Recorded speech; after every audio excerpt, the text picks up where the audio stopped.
Hello guys, this video I will teach you how to install Microsoft Office. So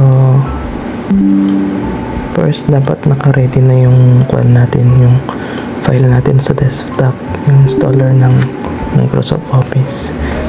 Then open natin, click yung setup, then wait lang po natin mag-loading. Yan, refresh. Accept lang po natin, then continue. Install now. Wait lang po natin.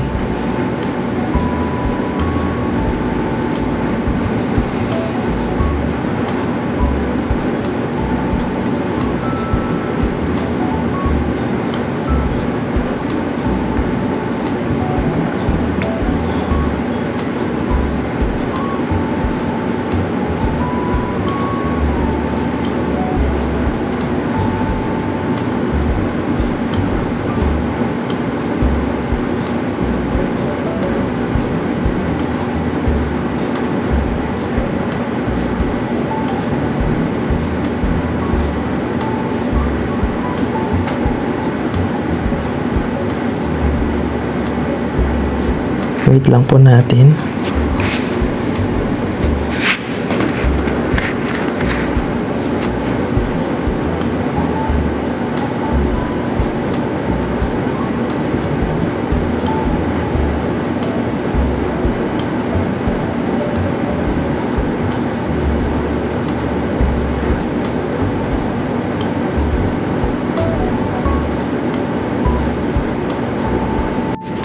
Tapos na po siya mag-install. Close na po natin. Then open window. Makikita po natin na may office na po tayo. All apps. Then access. May access na po tayo. More. Then open file location. Yan po. Andyan na po ang ating mga office.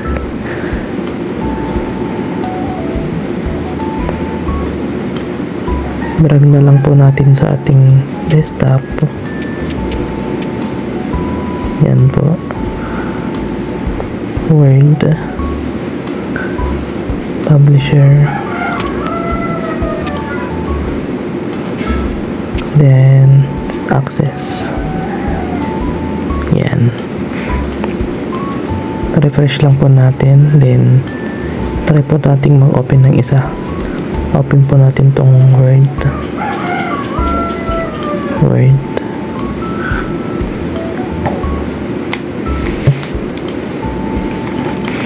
Okay na po siya guys. Gumagana po siya. Accept lang po natin yun. Then open blank documents. Then okay na po. Meron na po tayong mga Microsoft Office. Yun lang po. Salamat po sa panonood.